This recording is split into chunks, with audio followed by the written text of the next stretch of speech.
What's up, everybody? Welcome back to the Chicago Black Delegation Podcast. I'm your host, HT, aka High Thinking, and on this here corner show, I myself react to just random videos that I come across on the internet and videos that people send me. You know what I'm saying? So in this here video, it is it seems to be a podcast called The Hustler Room, and we have Viola Davis talking about black love. So let's see what she has to say. I know I love talking about black love.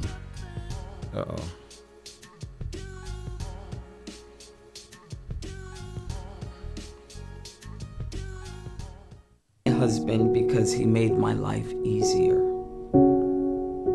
I remember him telling me that when I said, Julius, I want someone who's emotionally available. He said, well, I'm emotionally available. Being emotionally available. And this is how I do things. I do be pausing, so bear with me. And being emotionally available, okay? So in my interpretation of that, and it's different things for different people. So definitely guys, especially the guys, have the conversation with your women regarding what she understands to be being emotionally available.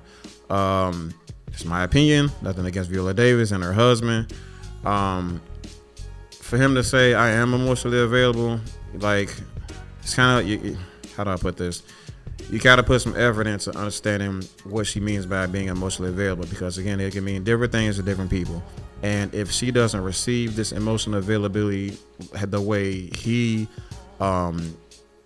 projects it, then she's not gonna be able to appreciate it. You know what I'm saying? And he may think he's doing all the emotional availability in the world the way he understands and interprets it. If she doesn't understands or interprets emotional availability the way he's displaying it, then this is gonna fall on deaf ears. Everything he's doing is gonna fall on deaf ears. So guys, definitely ask your woman about what she means by emotional availability. So I'm not gonna try to tell you what emotional availability is, because again, everything is subjective, right? And everybody has their own experiences and value systems and so on and so forth that led them to the conclusion of what they believe to be emotional availability. I'll say this: if what she requires of you regarding emotional availability isn't what you're able to produce, have a conversation. Maybe you can talk her down, maybe you can change her mind or something like that. But if you can't, then it's something that you're gonna have to deal with, and something you're gonna have to wrestle with in the relationship. If you can't deal with that, if she's asking too much for your ability, then you got to chop it up as an L, and you may have to separate from the person. This kind of just is what it is. So let's keep going. Well, I said, I know, but I just want someone who's going to fight with me. Just love me, even with all my faults. He said, I love you with all your faults. That's when you know you're in love.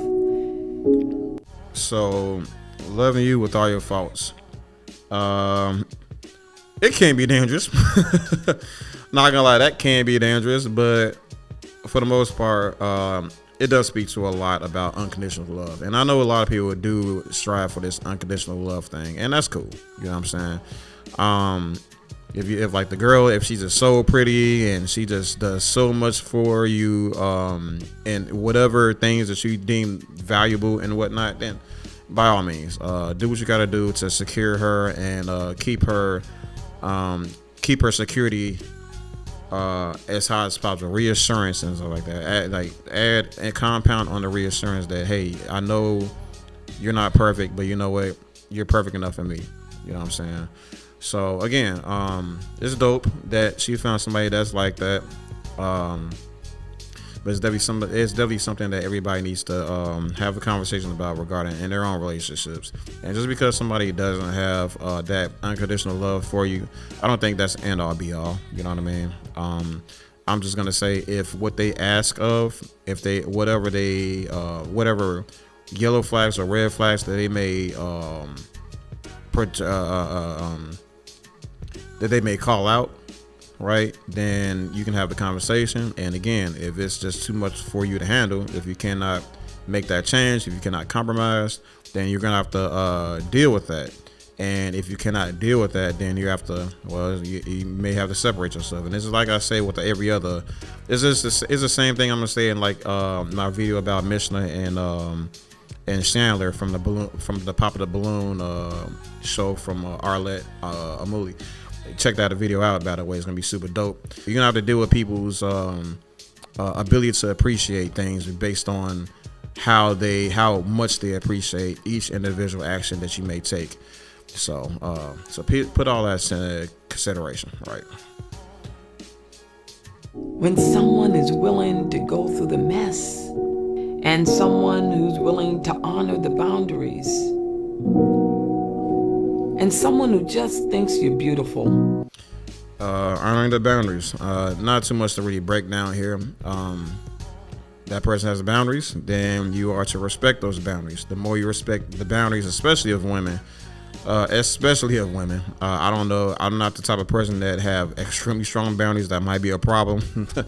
But as a man, as you work at the boundaries, working down the boundaries of the women, the more you respect them, the easier it is for that woman to let down those boundaries. The more you kind of pester them about letting down her boundaries and stuff like that, so you can get more access to her, the stronger the defense tends to be, especially when she's raised well. You know what I'm saying?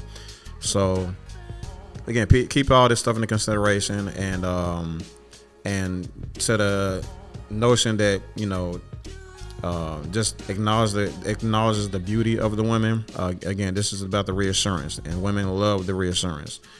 Offer that to them. Make sure that they know that you believe that they are beautiful, right?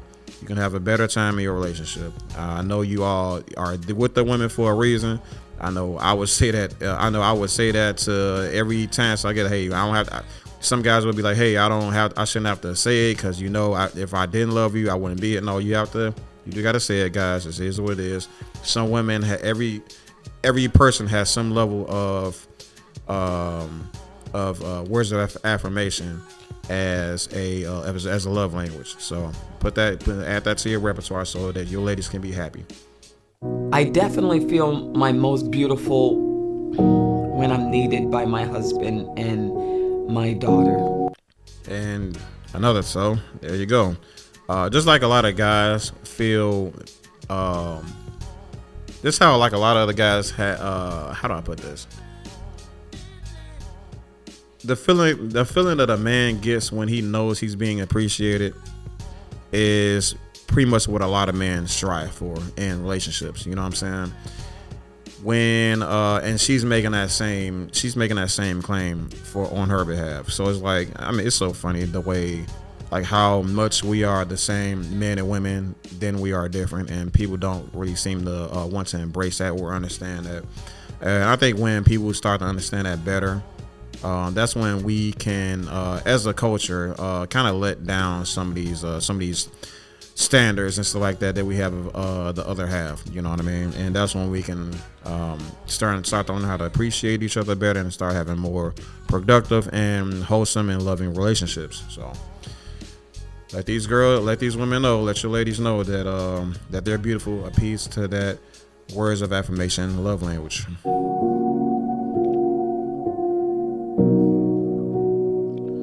So there you go. True love sees beyond the flaws and embraces the heart behind them. So yeah, I don't know, couldn't agree more there.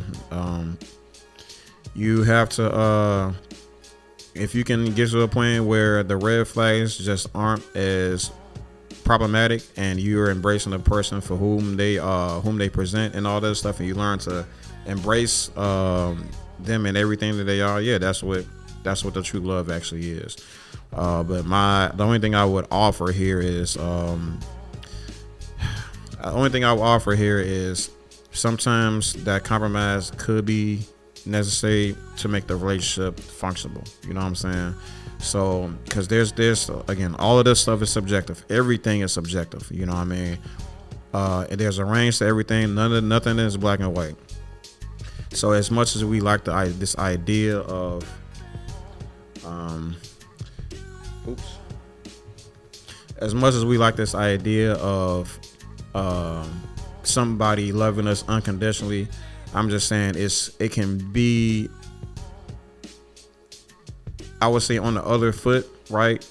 On the it can be pretty worrisome when there's a severe lack of something and you're looking for that person to be unconditionally in love with you regardless. So again, with everything being arranged and on the spectrum, I can't tell anybody that they should be with a toxic person because you're how do I put this? Because you are unconditionally in love with this person. Like, there's some people that just you cannot put yourself in that position to be unconditionally in love with somebody that is flat out detrimental to your survival. You know what I'm saying? Detrimental towards your children's survival, detrimental towards your family's survival. You know what I mean? Your community, maybe even your culture. Toxic people is toxic people, and I don't want this to get to people's heads to like make them feel like they are okay the way they are, no matter what. Like, my friend, if you need some therapy, go talk to your therapist. If you're a girl or your man tries to talk to you about a red or yellow flag, listen to him. Attempt at some level of compromise, right? Because again, I don't know how else can really say this. Not everybody, boo boo smell like roses. You know what I'm saying? We can't let everybody just think that they don't have to change. This is what it is. But for those people that's kind of in the middle, that's like acceptable, red and yellow flags, then again, deal with it. Like, maybe you can make them more compromised if this is something that this person cannot change and you truly love them. But I would say, as long if all the needs are met, and I'm talking about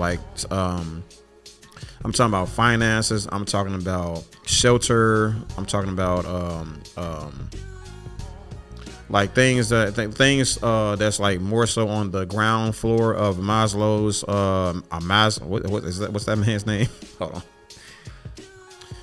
Maslow's hierarchy of needs. I'm talking about breathe, food, water, shelter, clothing, and sleep. Maybe even go up towards health, employment, property, family, and social ability. You go as far as you can as far as I would say these two levels are for the most part the needs, and then going up here, this level on up is more so towards the wants. You know what I'm saying? But as long as these needs are met primarily, then I think a relationship is salvageable. But obviously, the more you get up here, the more happier you will become in life. So that's what I would say would be the determining factor regarding what is a need and what are just what are wants. So if your needs are met in a relationship, then let that be it. Like, let that be the ground floor or the bare minimum, right? As far as a relationship that can work, right? That you can start making strides towards compromise is in terms of self-sustaining, or family sustainability. You know what I'm saying? But obviously, if you can talk it out, hash things out, and you can get some love and belonging in there, get some self-esteem and stuff like that. Well, this stuff is more so towards individualistic identities and stuff like that and wants. But yeah, if you can get this out of your partner, obviously talk this out, hash this stuff out, and try to get as much of a balance as possible. And I'll kind of leave it at that. So as far as what Viola Davis is saying, as far as finding this man that accepts her for her flaws and stuff like that, that's wonderful. It's great if you can find somebody that loves you unconditionally. Hey, that's dope. You know what I'm saying? But for the rest of us that can't find that person, that's a way you can make your relationships work. Just find your make sure the needs are met, and then also make sure and then hash out, maybe compromise, have open-ended, honest dialogue about those wants. You know what I'm saying? So yeah, it's been hard thinking with the Chicago Black Delegation Podcast, talking about relationships again. Catch you on the flip side.